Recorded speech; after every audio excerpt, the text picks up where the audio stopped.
I overheard my husband's father whisper to my husband, "Your wife? She doesn't deserve a cent. She's out of the family." I caught my reflection in the mirror and smiled. That night, I quietly shifted every dollar into the offshore account I'd prepared. What they never imagined was the power I truly held. I discovered my husband was planning to discard me at 11:47 p.m. on a Tuesday, while transferring another $50,000 to my Zurich account. Mason's voice echoed from Clayton's home office as I passed through our penthouse hallway. "Your wife doesn't deserve a cent. She's out of the family." My laptop was open in the guest bathroom, multiple banking tabs active, documentation of every suspicious Blackwood transaction I'd collected saved to encrypted drives. I'd been moving money for 6 months.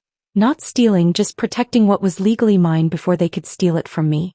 Clayton's weak agreement with his father confirmed what I'd suspected. The Blackwoods thought I was sleeping peacefully down the hall. They had no idea I was already $3 million ahead of them. The guest bathroom had become my secret office over the past year. White marble, gold fixtures. A heated floor that Clayton never knew I'd figured out how to disable so the electrical usage wouldn't spike during my late-night sessions. I sat on the closed toilet lid, laptop balanced on my knees, fingers moving across the keyboard with the muscle memory of someone who'd done this countless times before. Another transfer initiated. Another $50,000 moving from the consulting account they'd set up in my name to keep their paperwork clean. Before we continue, if you've ever felt invisible in your own marriage or underestimated by those who should value you most, please consider subscribing. It's free and helps these important stories reach more women. Now let's see what Madison discovered next. 6 months earlier, I'd been a different person.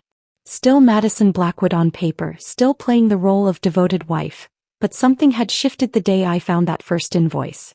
Clayton had left his briefcase open on our bed, rushing to make a golf date with his father. A normal wife would have closed it, put it in his study, maybe texted him about it. But I'd seen a number that didn't make sense. $300,000 for strategic consulting from a company I'd never heard of. When I Googled the address, it was a mail drop in Delaware. That was the thread that unraveled everything. One suspicious invoice led to another, then another. Shell companies layered on shell companies, all leading back to accounts controlled by Mason and Clayton. They'd been siphoning money from Blackwood Industries for years, hiding it behind my name on half the documentation because who would suspect the innocent wife who still shopped sales at Target despite living in a $15 million penthouse? The beautiful part was that they'd been so arrogant about it. Every consulting contract in my name, every gift from Mason for being part of the family, every bonus Clayton had generously allocated to my personal account, all of it was legally mine. They'd created the paper trail themselves, never imagining I'd be smart enough to understand what I was looking at, much less bold enough to act on it. "The prenup makes it clean," Clayton was saying now, his voice carrying through the walls. "She gets nothing from the family trusts." I almost laughed, covering my mouth with my free hand while initiating another transfer with the other. The prenup. That precious document they'd pressured me to sign without my own lawyer present, promising it was just a formality, and that it would never matter anyway. They were right about one thing. It did specify I'd get nothing from the Blackwood family trusts. But it said nothing about the consulting fees. Nothing about the gifts. Nothing about the income from shell companies they'd registered in my name. My phone buzzed. Another confirmation from Singapore. The account there now held $800,000. Small enough not to trigger immediate alerts, large enough to matter. I had accounts spread across 14 countries, each carefully structured to stay below reporting thresholds. It had taken me 4 months just to research the banking laws, another 2 to set everything up. YouTube University, I'd called it in my head, watching video after video about international finance, taking notes in a notebook I kept hidden in a tampon box, the one place Clayton would never look. "When should we tell her?" Clayton asked his father. "After the Fisher merger closes," Mason replied. "We need her signature on the joint tax returns first. Then we can dispose of her properly." Dispose. Like I was expired milk or last season's fashion. I typed faster, pulling up the joint investment account Clayton didn't know I had access to. He'd given me the password himself 3 years ago when he'd had surgery and needed me to check on a transaction. He'd changed his personal password since then but forgot about this one. Rich people always forget the details they consider beneath them. The account held $2.3 million. I'd been skimming from it for months, small amounts that looked like automatic deductions or fee adjustments. Tonight I took half. By morning, when the banks opened and someone might notice, the money would have bounced through 4 different countries and landed safely in accounts they'd never find. My mother had warned me about this life. Standing in her kitchen in Queens the day before my wedding, she'd held my face in her hands and said, "Madison, baby, always have your own money. Love is wonderful, but love doesn't pay rent when a man decides he's done with you." I'd laughed at her then, shown her the 8-carat diamond Clayton had given me, told her things were different now. But here I was 7 years later, sitting in a guest bathroom at midnight, grateful for her wisdom and my own paranoid preparation. The Blackwoods had given me an education they never intended. Every boring business dinner where Mason bragged about his offshore strategies, every document Clayton carelessly left open on his computer, every conversation they had in front of me like I was furniture. All of it had taught me exactly how to beat them at their own game. "I'll have Thompson draft the papers," Mason was saying. "We'll claim irreconcilable differences. Make it seem mutual. The last thing we need is her going vindictive on us." Too late for that, Mason. Way too late. I closed one laptop and opened another. My backup, purchased with cash, never connected to our home network. This one held the real treasures. Not just bank records but emails, recordings, photos of documents that proved Mason had been stealing from his own company for over a decade. Evidence that would interest not just divorce lawyers but federal prosecutors. They thought they were planning my execution. Instead, they were attending their own funeral and they didn't even know they were already dead. By the time they discovered what I'd done, I'd be gone, along with everything I could legally claim and quite a bit they'd never prove I'd taken. The clock on my phone showed 12:23 a.m. In 8 hours, Clayton would wake up, kiss me goodbye and leave for the office, never knowing that his wife had just declared war. Mason would review the merger documents, confident in his plan to discard me. And I would continue playing the perfect wife, arranging flowers, planning dinners, smiling at all the right moments. The next morning arrived like any other lie we'd been living. Clayton's alarm went off at 6:30, and I felt him shift beside me, stretching with that satisfied groan of someone who'd slept the sleep of the guiltless.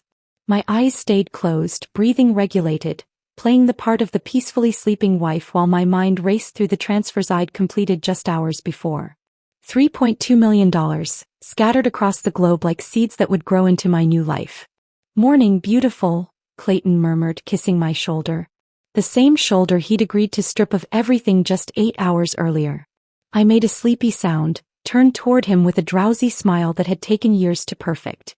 He was already heading to the shower, whistling off-key, probably thinking about the merger, about the money, about anything except the woman he'd married. I waited until I heard the water running before I got up.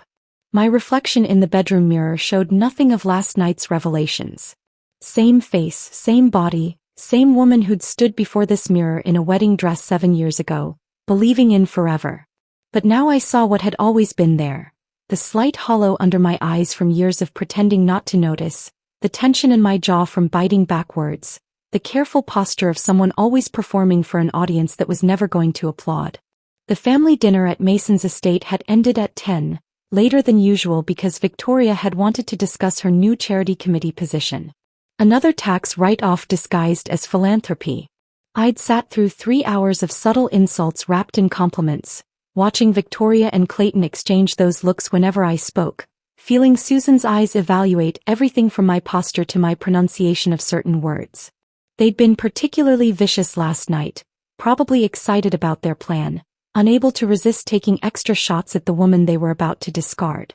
"Madison, dear," Victoria had said over dessert, "you must give me the name of your colorist. It's so brave of you to go with something so bold." My hair was its natural auburn, untouched by chemicals, but Victoria knew that.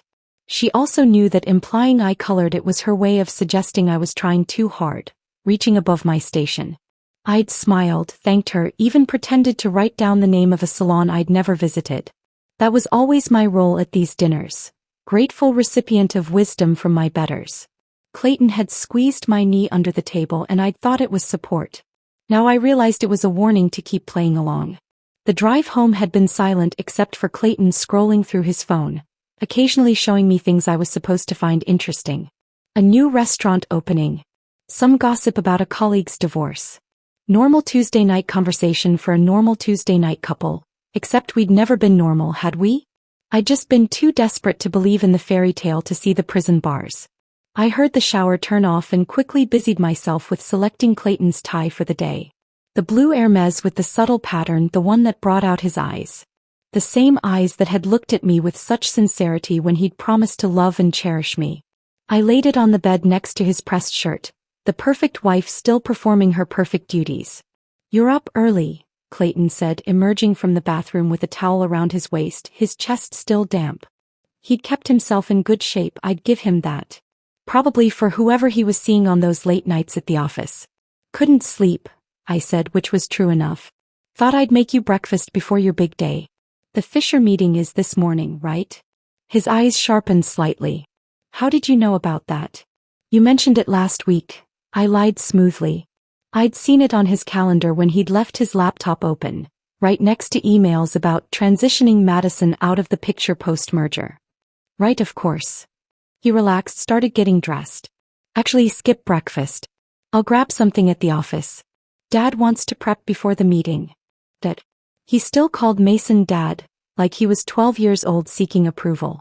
After 7 years of marriage, I'd never graduated beyond Madison with Mason. Never daughter, or even dear. Just Madison, said with the same tone you'd use for the help. I went to the kitchen anyway, needed the routine to keep my hands steady. The penthouse stretched out around me, all glass and marble and carefully curated art that I'd had no say in selecting. The kitchen alone was bigger than my entire Queens apartment had been.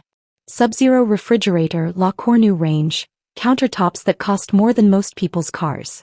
A temple to excess where I'd learned to cook elaborate meals for people who regarded me as an unfortunate necessity. The coffee maker gurgled to life, filling the space with the smell of Clayton's pretentious Brazilian blend. $60 a pound because regular coffee was apparently beneath the Blackwood palate. I made myself a cup of the instant coffee I kept hidden behind the organic quinoa, the one small rebellion I'd allowed myself.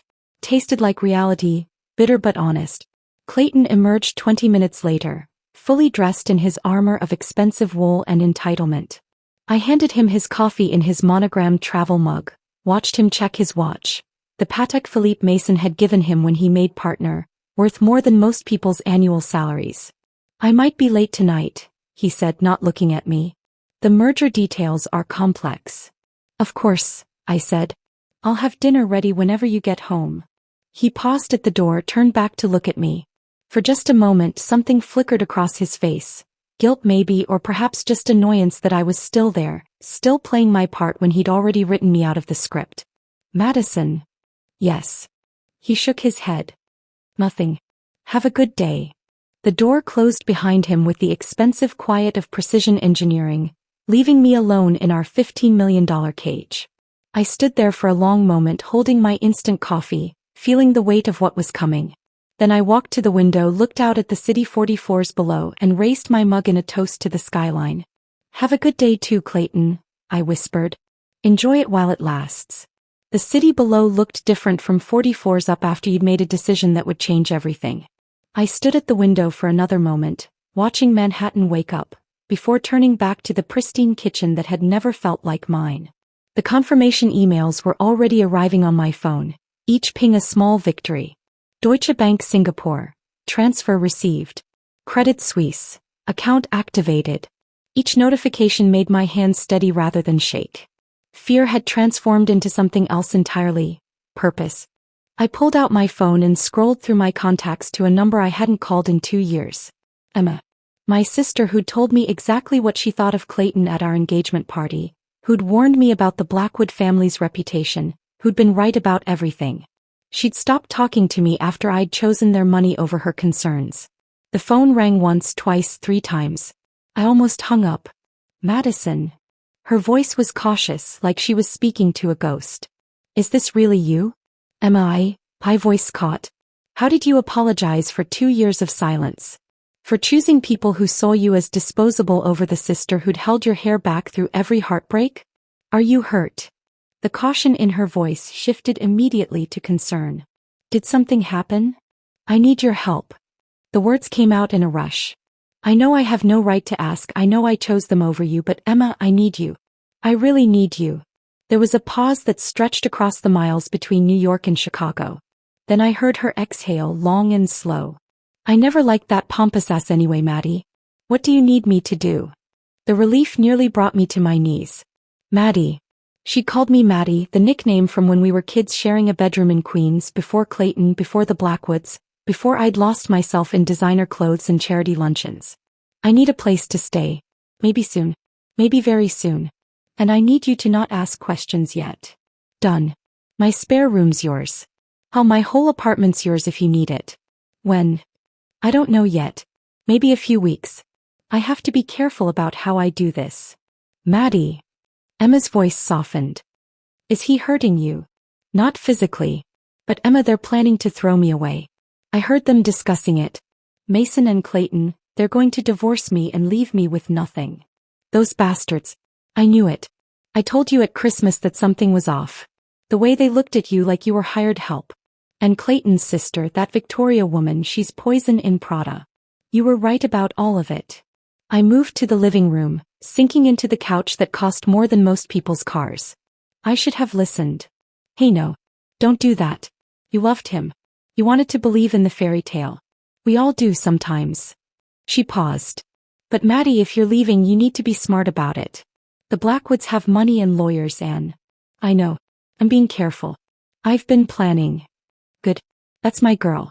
The Maddie I grew up with, the one who kept 3 part-time jobs while getting her degree. She's still in there. After we hung up, I sat in the silence of the penthouse, feeling less alone than I had in years.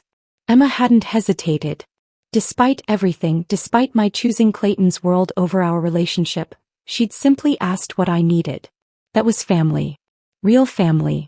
I changed into jeans and a sweater, clothes from before Clayton started buying my wardrobe, and headed out. The doorman nodded politely, probably noting the time for whatever report he gave to Mason about my comings and goings. Let him. Today's activities would seem perfectly innocent. The subway to Queens felt like traveling back in time.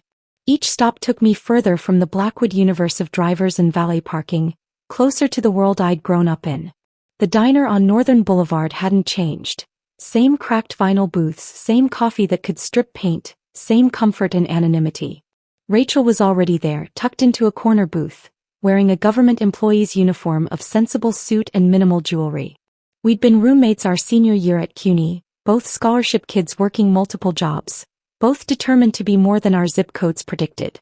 She'd gone into accounting, then government work. I'd gone into nonprofit work, then married Clayton. Madison. She stood to hug me and I smelled the same vanilla perfume she'd worn in college. You look like hell. Like you're about to do something dangerous. She slid back into the booth, studied my face. What's going on? I pulled out a flash drive, small and innocent looking, and placed it between us next to the salt shaker. Rachel's eyes tracked the movement, understanding immediately this wasn't a social visit. I need you to look at something. Unofficially. As a friend, not as someone who works for the IRS. Madison. Please. Just look. Then decide what you want to do with it. She pocketed the drive and we ordered breakfast. Eggs over easy, wheat toast, coffee that hadn't seen the inside of a $60 per pound bag. Tasted like home, like reality, like the life I'd walked away from. How bad is it? Rachel asked quietly. 12 million in tax fraud. Maybe more. Shell companies, offshore accounts, money laundering through art purchases. I kept my voice low, steady. All documented. Rachel's fork stopped halfway to her mouth. Madison, this could destroy them. I know. Why now? What changed? They're planning to destroy me first. I'm just returning the favor. We ate in silence after that, 2 women from Queens who'd taken different paths, both understanding that some bridges, once burned, lit the way forward. After breakfast, I took another subway ride, this time to St. Michael's Cemetery in Astoria. My mother's grave was in the older section, a modest headstone that read, Helen Harper, beloved mother, never forgotten. I'd wanted to add more, to buy something grander once I had Blackwood money, but Clayton had called it excessive for someone of her station. I'd never forgiven him for that, though I'd smiled and agreed at the time. I knelt on the grass, not caring about the designer jeans, and talked to her the way I had when she was alive, when I could tell her anything. I'm scared, Mom. I'm scared I'm becoming like them.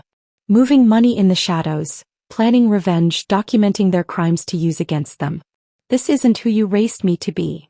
The wind picked up, rustling through the old oak trees, and I could almost hear her voice, practical and warm. I raised you to survive, Madison. To be smart. To protect yourself. I married him because I loved him. I thought he loved me too.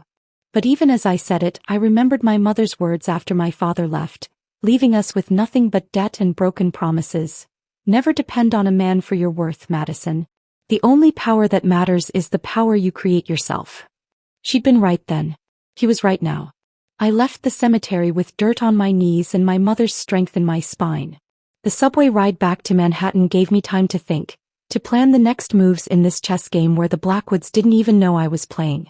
My phone buzzed with a text from my hairdresser, Sophia, of all people. Found that person we discussed. She's willing to meet. Tomorrow, 2 p.m., her office on 57th.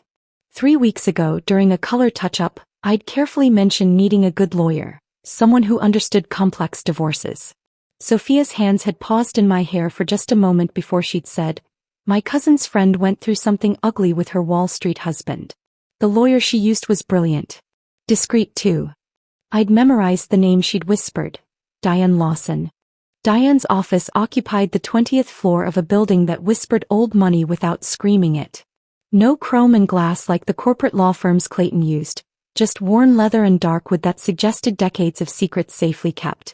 Diane herself was 60-something, silver hair pulled back severely, wearing a suit that probably cost a month of my old nonprofit salary but looked like she'd owned it forever. "Madison Blackwood," she said, standing to shake my hand. Her grip was firm, her gaze direct.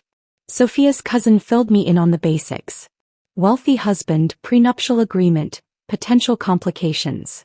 "That's the simplified version," I said, settling into a chair that had probably heard 1,000 stories of marriages imploding. "It always is." She pulled out a legal pad, clicked her pen. "Tell me everything. Start from the beginning and don't leave anything out. In my experience, the details that seem unimportant are often the ones that matter most." I talked for an hour, laying out the whole sordid story. The overheard conversation, the shell companies, the documentation I'd been gathering. Her pen never stopped moving, but her expression remained neutral until I pulled out a folder containing copies of everything I'd found.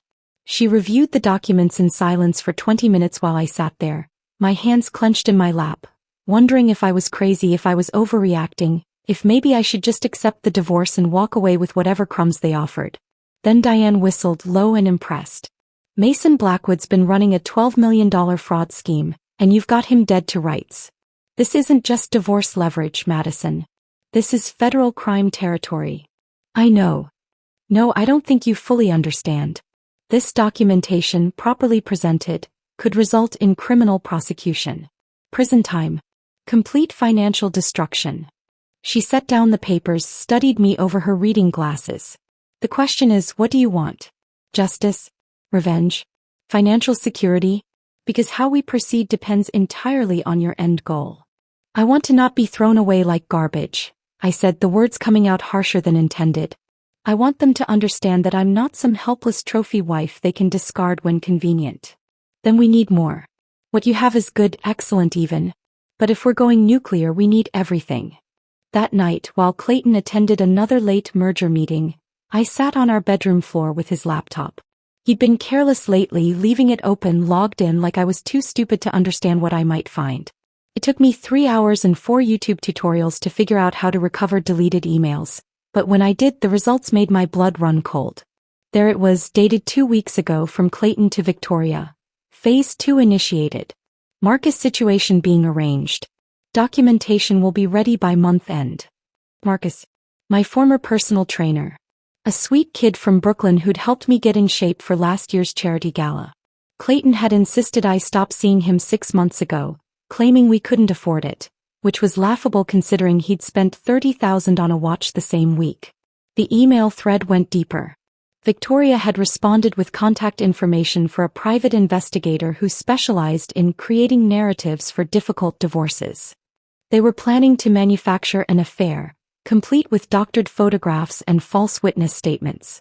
The cruel efficiency of it took my breath away. I screenshotted everything, saved it to 3 different drives, uploaded it to a secure cloud account Diane had set up for me. My hands shook as I worked, not from fear but from rage. They weren't just planning to divorce me. They were planning to destroy my reputation, to make me the villain in their story. 2 days later, I was buying coffee at the place near Clayton's office when someone said my name. I turned to find Janet, Clayton's secretary, standing behind me looking nervous but determined. "Mrs. Blackwood, we need to talk." "Not here." "The park across the street, 5 minutes." She left before I could respond. I found her on a bench near the fountain, a manila folder clutched in her hands like a life preserver. "I've been waiting 20 years for someone to take down Mason Blackwood," she said without preamble. "He destroyed my father's company in 2003. Hostile takeover disguised as a merger. My father died of a heart attack 6 months later, broken. He handed me the folder. Inside were ledgers, real ones, not the sanitized versions presented to shareholders. The scope of the fraud was staggering, reaching back 2 decades. "These are the real books, not the ones they show the board. I've been collecting evidence for years, waiting for the right moment, the right person." She looked at me directly. "You're going to destroy them, aren't you?" "Yes." "Good. There's more where this came from. Email me at this address." She handed me a card with only a Gmail address. "And I'll send you everything. They think I'm invisible, just furniture that answers phones and makes coffee. They have no idea what I've seen, what I know." She left as quickly as she'd appeared, leaving me holding enough evidence to bury the Blackwood empire twice over. I sat there, feeling the weight of the folder, the weight of Janet's 20 years of patient revenge, the weight of my own transformation from victim to warrior. That night, I stood at our bedroom window at dawn, watching the city wake up while Clayton slept off whatever he'd been doing until 3 a.m. The skyline was painted in shades of pink and gold, beautiful and cold as the life I'd built here. On the dresser behind me lay the birthday card I'd given Clayton last year. I'd found it while looking for documentation, tucked into his desk drawer with old receipts and business cards. To many more years together, I'd written in my careful script. "All my love, Madison." I picked up the card, read my own words, and realized the truth. I'd written my own prison sentence, signed it with love, and handed it to my warden with a smile. But every prison had its weakness, every warden his blind spot. And I'd found theirs. I tucked the birthday card into my pocket and went to make breakfast, listening to Clayton stir in bed behind me. The past week had changed him in ways that made the hair on my neck stand up. He'd become watchful, careful, like an animal that sensed a trap but couldn't see it. His questions had shifted from dismissive to probing, and I could feel his eyes following me around the penthouse even when his face was turned away. "Where were you yesterday afternoon?" he asked that morning, appearing in the kitchen doorway still in his pajama pants. The casualness in his voice was forced, painted on like bad makeup. "The library. Book club, remember? We're reading that new romance novel everyone's talking about." I cracked eggs into a pan, keeping my movements relaxed and normal. Susan Bradford brought homemade cookies. Too sweet for my taste, but I pretended to love them. He moved closer and I could smell last night's whiskey on his breath. "Which library?" "The branch on 67th. Why the sudden interest in my book club?" "Just wondering." He picked up my phone from the counter, turned it over in his hands. "You've been going out a lot lately." "Same schedule as always, Clayton. Tuesdays for book club, Thursdays for yoga, Saturday mornings for the farmer's market." I slid the eggs onto his plate, adding the toast points he liked. Although I did skip yoga last week. Wasn't feeling up to it. He set my phone down, but not before I saw him check if it was locked. It was. It always was now, with a password he'd never guess. My mother's birthday backwards. I'd noticed the man following me 3 days ago. Gray sedan, different drivers but same car, always half a block behind. Clayton's investigator was competent but not invisible. I'd started using their presence to my advantage, leading them to the most boring, innocent places imaginable. The library where I actually did sit with romance novels for hours. The yarn shop where I pretended to consider taking up knitting. The church where I attended grief counseling for losing my mother. That one was even true. What the investigator missed were the real meetings. The bathroom breaks where I made calls from a burner phone. The coffee shop conversations that looked like chance encounters but were carefully orchestrated. The flash drives hidden in library books that Rachel would retrieve hours later. My phone buzzed with a text. Victoria. Free for lunch today? Lou Bernardine at 1. I showed Clayton the message. Your sister wants to have lunch. Since when does Victoria want to spend time with me? Something flickered across his face too quickly to read. You should go. It would be good for you two to get closer. Lou Bernardine was exactly the kind of place Victoria would choose. Intimidatingly expensive, requiring reservations months in advance unless your last name opened doors. She was already seated when I arrived, wearing a cream suit that probably cost more than most people's monthly rent. Her blonde hair twisted into a chignon that looked effortless but had likely taken her stylist an hour to achieve. Madison, darling, she stood to kiss my cheeks, a gesture we'd never done before. You look wonderful. Is that new? I was wearing a 2-year-old dress from Nordstrom Rack, but I smiled and thanked her. The waiter appeared immediately and Victoria ordered for both of us without asking my preference. Another power move dressed up as generosity. I feel like we've never really gotten to know each other, she said, unfolding her napkin with precise movements. 7 years and we're practically strangers. That's my fault, really. I can be protective of Clayton. He's lucky to have a sister who cares so much. Family is everything, don't you think? She sipped her water, studying me over the rim. Speaking of family, how is yours? Your sister Emma, isn't it? In Chicago. Warning bells rang in my head. Victoria had never shown interest in my family before, had actively avoided any discussion of my working class background. She's well. Busy with her bakery. How nice. Small businesses are so brave. Such a risk though, especially in this economy. He paused, letting that sink in. I do hope she's being careful with her finances. The IRS can be so unforgiving about bookkeeping errors. I kept my face neutral while my phone recorded every word from my purse. Emma's very careful. She learned from our mother about keeping proper records.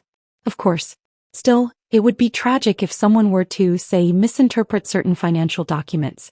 The authorities can be so quick to assume the worst. Victoria smiled, all teeth and no warmth. But I'm sure that won't be a problem. Not as long as everyone stays in their proper lanes. The threat was crystal clear. Back off or we'll go after Emma. I wanted to throw my water in her perfectly made-up face, but instead I smiled back. I've always believed in staying where I belong, Victoria. Some of us know our place. I'm so glad we understand each other. The rest of lunch was a dance of veiled threats and false pleasantries. Victoria mentioned how devastating fraud accusations could be for small business owners, how careful one had to be with financial documentation, how misunderstandings could destroy entire families. Each word was chosen deliberately, each pause calculated for maximum impact. The next morning, Diane called with the name of another attorney. James Morrison. Old money family, but he's the black sheep. Hates everything his class represents. He'll see you today at 4. James Morrison's office occupied a corner suite overlooking Central Park. Unlike the corporate sterility of Clayton's world, this space felt lived in. Books stacked on every surface, coffee stains on the desk, a basketball hoop mounted on the back of the door. James himself was mid-40s, salt and pepper beard, wearing a suit that probably cost a fortune but looked like he'd slept in it. Diane sent me your files, he said without preamble. Spent all night reading them. Haven't been this excited about a case since I helped take down that senator for embezzlement. He spread the documents across his desk, pointing to specific sections. The prenup is airtight regarding family trusts, but here's the beautiful thing. It says nothing about whistleblower rewards. You report this fraud, provide the documentation, and you're entitled to 10 to 30% of whatever the government recovers. Given what you've shown me, we're looking at millions. Completely separate from any divorce settlement. And they can't touch it? Not a cent. It's not marital property, not a family asset. It's a government reward for civic duty. He actually laughed, a genuine sound of delight. They wrote that prenup to protect themselves, never imagining you'd find another way. Classic Blackwood arrogance. That night, Clayton came home with roses. Not just any roses, the expensive kind from the shop on Fifth Avenue, the ones he'd brought when he was courting me. He was trying so hard to seem normal that it was almost painful to watch. For you, Clayton said, holding out the roses like a peace offering or maybe a test. I thought we could have dinner together tonight. Just us. Like we used to. I took the flowers, their perfume heavy and cloying in the apartment air. That sounds nice. Should I cook something special? Actually, I thought we'd order in. That Thai place you love. He moved closer, touched my cheek with fingertips that felt like they were checking my temperature. Madison, I know I've been distant lately. The merger, the stress. But after this week everything will be different. I promise. Different. Yes, it certainly would be. I'd like that, I said, leaning into his touch just enough to seem genuine. It's been too long since we really talked. He smiled, and for a second I glimpsed the man who'd proposed in my queen's apartment, who'd promised to love me for who I was. Then his phone buzzed and the mask slipped back into place. I need to handle this. Order whatever you want for dinner. We'll eat at 8. After he disappeared into his office, I stood there holding $50 roses and feeling the weight of what was coming. 3 days from now I would destroy everything the Blackwood family had built. But first I had one more performance to give. I spent the next 2 days playing the perfect wife with an intensity that should have won awards. I ironed Clayton's shirts with extra care, made his favorite breakfast each morning, even attended Susan's charity committee meeting where I smiled through 2 hours of discussions about flower arrangements for a gala I'd never attend. Every normal gesture was a goodbye they didn't know they were receiving. On Thursday morning I sent the invitation. A simple text to Clayton, "Can we meet for lunch today? Mason should come too. There's something important we need to discuss about the family finances." 1 p.m. at his club. Clayton called immediately. "What's this about, Madison? I found some documents while organizing your office. I think there might be a problem with some of the tax filings. I'd rather discuss it in person." There was a long pause. "We'll be there." I chose the red dress deliberately. The one Clayton had bought me for our anniversary 2 years ago, then told me made me look like I was trying too hard to fit in with his world. The one I'd worn to a company dinner where Victoria had spent the evening making subtle jokes about new money, while I smiled and pretended not to understand. Today, trying too hard was exactly the message I wanted to send. Let them think I was desperate, overreaching, about to embarrass myself with some pathetic attempt at negotiation. Mason's private club occupied a limestone building that had been excluding people like me for over a century. Dark wood, leather chairs, portraits of dead white men who'd built fortunes on the backs of others. The mayor recognized me with the kind of disdain reserved for unwelcome obligations. "Mrs. Blackwood, your party is already seated in the private dining room." They were both there when I walked in. Mason at the head of the table because he had to dominate every space he entered. Clayton to his right like the dutiful son he'd always been. The champagne was already open, 2 glasses poured, a third sitting empty at the place they'd designated for me. "Madison," Mason said, not standing, not offering any greeting beyond my name spoken like an inconvenience. "Clayton says you found something concerning?" I sat down, placed my purse carefully beside me and pulled out a manila folder. "I did. Though I think concerning might be an understatement." Mason actually smiled. "My dear, I appreciate your interest in the family business, but perhaps these matters are better left to those who understand them." "You mean like understanding how to funnel $12 million through offshore accounts?" I slid the folder across the white tablecloth. "Or understanding how to create shell companies in Malta and Cyprus.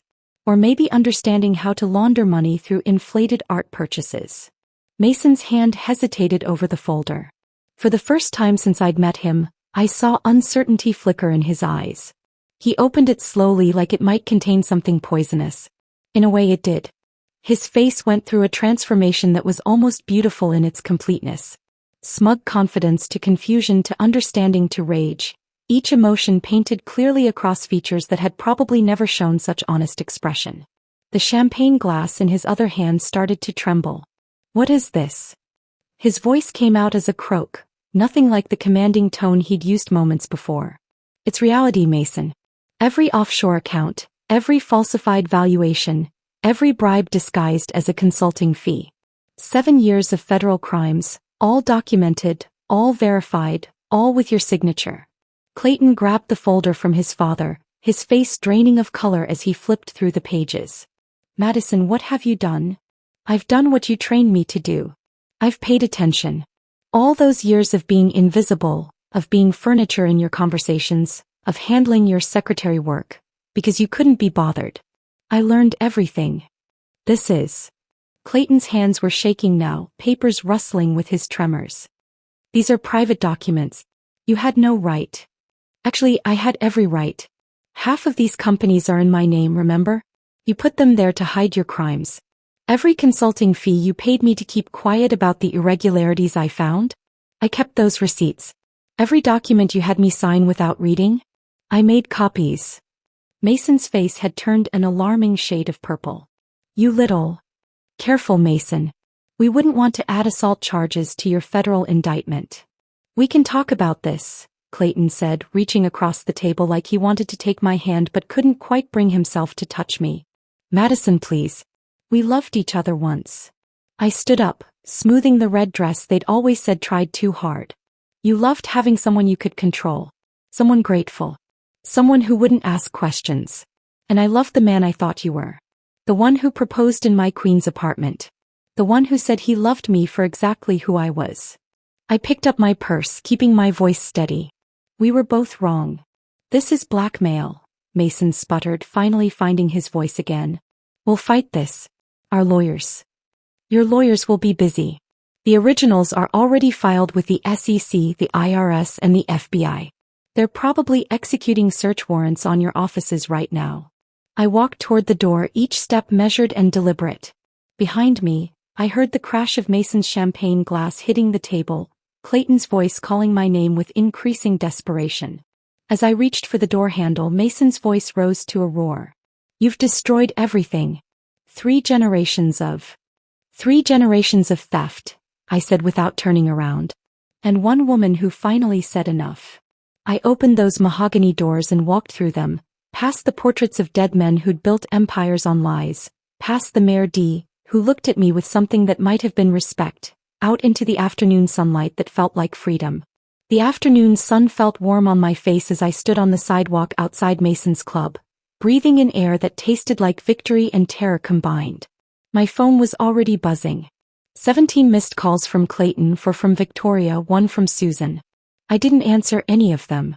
Instead, I walked 3 blocks to where James Morrison was waiting in his BMW, engine running. How did it go? He asked as I slid into the passenger seat. About as well as expected. Mason turned purple. Clayton begged. I walked out. Good. The papers will be delivered to Clayton within the hour. Given what's coming, he'll sign anything to avoid prison. James pulled into traffic, his expression satisfied. The FBI executed search warrants 20 minutes ago. Blackwood Industries, their home offices, even Mason's country club locker. It's over for them. The divorce papers James had prepared were works of art in their simplicity. Everything mine stayed mine. Everything questionable became evidence. Clayton would walk away with his personal belongings and whatever the federal government didn't seize. The prenup that had protected the Blackwood fortune became irrelevant when that fortune was built on crime. Clayton signed them all that same evening. James met with Clayton's lawyer, Thomas Brennan, in a Starbucks of all places. According to James, Thomas's hands shook as he reviewed the documents, whispering constantly about damage control and minimizing exposure. Your client needs to sign these tonight, James had said. Tomorrow the offers might not be as generous. This is extortion, Thomas had protested weakly. This is mercy. Your client is looking at conspiracy charges. My client is offering him a clean divorce instead of naming him as co-conspirator in her testimony. The papers came back signed within 2 hours. Clayton's signature was shaky, nothing like the confident scrawl he'd used on our marriage certificate. Next to mine, it looked like a child's first attempt at cursive. For 6 weeks I lived in a strange limbo. The penthouse was mine until the federal asset seizure went through. I packed methodically, taking only what had been mine before the marriage and what I'd bought with my own money. The rest, the art, the furniture, the ridiculous kitchen appliances, would go to auction to pay restitution to the victims of Mason's schemes. Emma flew in from Chicago to help me pack. She stood in the master bedroom, holding up designer dresses with price tags that made her whistle. You're not keeping any of these? They're not mine. They're costumes for a character I don't play anymore. What about this?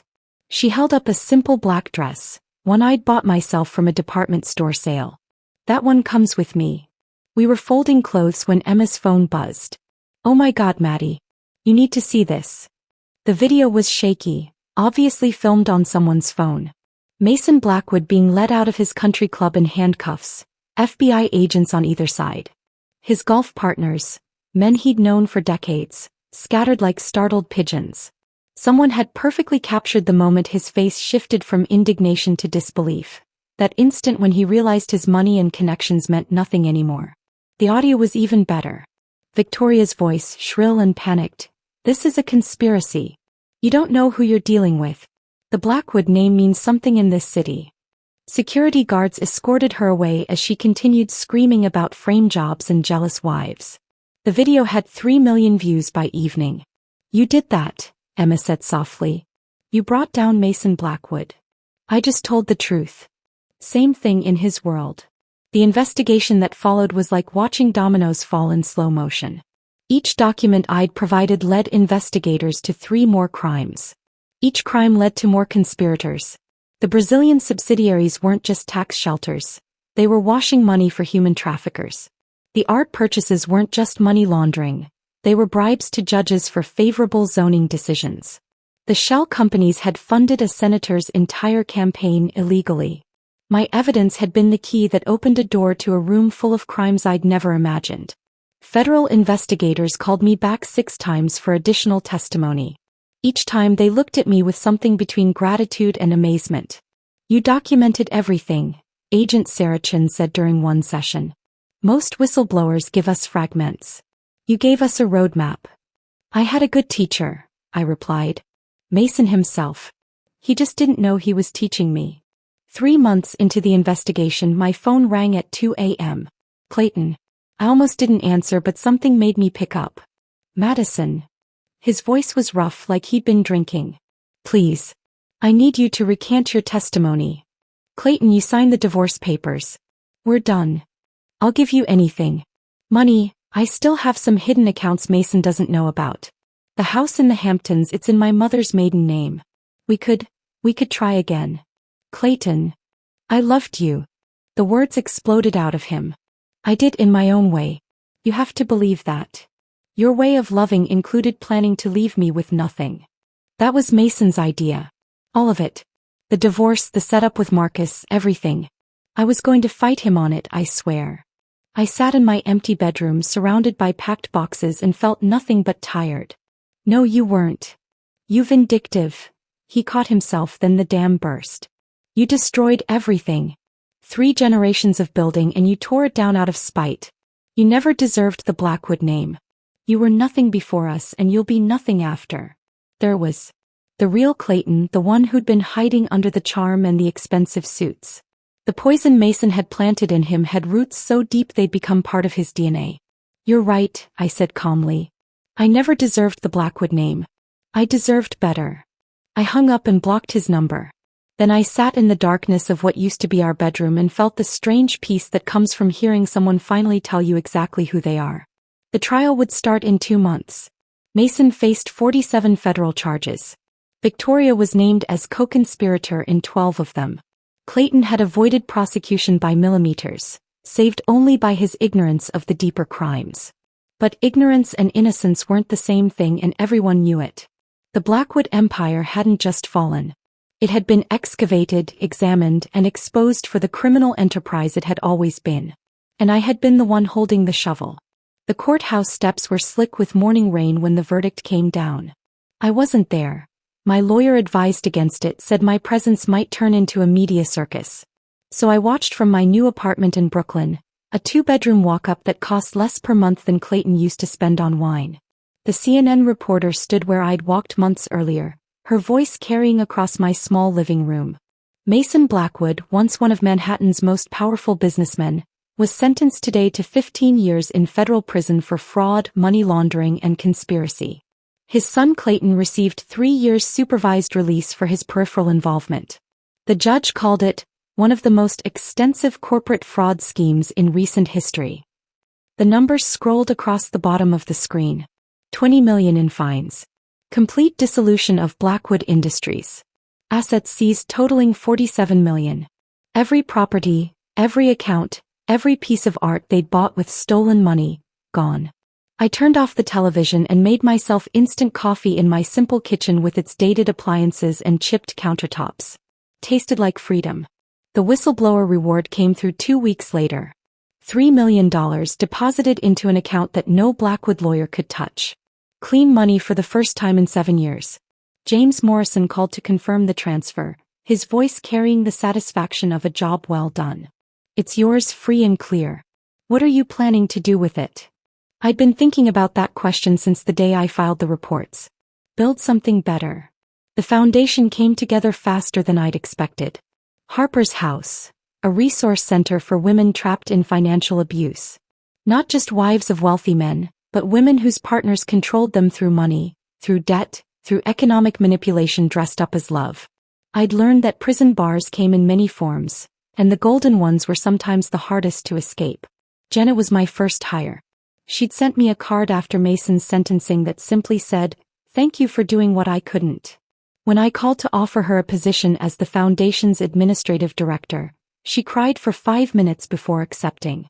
20 years I waited, she said during our first day setting up the office. 20 years of watching him destroy people. You did in months what I dreamed of doing for decades. We did it, I corrected. Your documentation made the difference. Emma visited from Chicago once the foundation was running. Her bakery was thriving now, expanded with a loan I'd guaranteed. She brought a box of pastries for the office, the same ones she used to make in our mother's kitchen when we were teenagers dreaming of bigger lives. You know what Mom would say about all this? Emma asked, standing in my office with its second-hand furniture and donated computers. That power you create yourself is the only power that matters? That, and she'd probably wonder why you're still using instant coffee when you can afford the good stuff. We laughed and it felt like healing. 6 months after the verdict, on a gray Tuesday that felt like any other, Susan Blackwood appeared at my door. I recognized her through the peephole but almost didn't believe it. She looked smaller somehow, her designer clothes replaced with a simple cardigan and slacks, her perfect hair showing gray roots. "Madison," she said when I opened the door. "I know I have no right to be here." She stood in my doorway like a ghost of the life I'd left behind, and I had every right to close the door in her face. Instead I stepped aside. "Would you like some tea?" She sat on my second-hand couch, holding the mug like it might shatter, and looked around my modest apartment with something that might have been envy. "It's peaceful here." "It's mine." "Yes." She set down the tea, folded her hands in her lap the way she always did when she had something difficult to say. "I knew what they were planning, Madison. The divorce, the setup, all of it. I should have warned you." "Why didn't you?" "I was afraid." The words came out small, almost whispered. 40 years of being Mrs. Mason Blackwood. I didn't know how to be anything else. The money, the status, the cage, it was all I had. She looked up at me then, and I saw tears in eyes that had always been perfectly composed. I was a prisoner too, just in a prettier cell. "You could have left." "With what?" "Mason controlled everything. Every account, every asset, every relationship. I watched him destroy anyone who crossed him. I thought if I stayed quiet, stayed perfect, I'd be safe." She laughed bitterly. "Now I'm 70 years old, living in my sister's guest room in New Jersey, and my husband will die in prison. So much for safety." I poured her more tea, this woman who'd watched my humiliation for 7 years and never said a kind word. But I understood her now in a way I couldn't before. We'd both been trapped by the Blackwood name, just in different ways. "The foundation helps women in financial abuse situations," I said. "All women. Even ones who were complicit in their own cages." Susan's hand shook as she reached for the tea. "I don't deserve your help." "No," I agreed. "But you need it. That's enough." She left an hour later with information about our services, resources for starting over at 70, and something she'd probably never had before: hope that life after the Blackwoods was possible. That night, 9 months after I'd overheard my own funeral being planned, I stood at my Brooklyn window with a glass of champagne. Not the overpriced stuff Mason used to serve, but a good bottle I'd chosen myself. The city spread out below, smaller from 3 floors up than from 40, but more real somehow. I raised the glass to my reflection in the window. Not to Madison Blackwood, the woman they'd tried to erase, but to Madison Harper. The girl from Queens who'd worked 3 jobs through college. The woman who documented crimes while playing the perfect wife. The survivor who'd brought down an empire not with anger or violence, but with patience, preparation, and truth. The Blackwoods had thought they were planning my execution that night in their penthouse. Instead, they'd been writing their own ending. They'd handed me the weapons, taught me the strategies, and never imagined I was learning their game better than they played it themselves. If this story of calculated revenge kept you hooked until the very end, hit that like button right now. My favorite part was when Madison slid that evidence folder across the white tablecloth, watching Mason's face transform from smugness to pure panic. What was your most satisfying moment? Drop it in the comments below. Don't miss more gripping stories like this. Subscribe and hit that notification bell so you never miss an upload.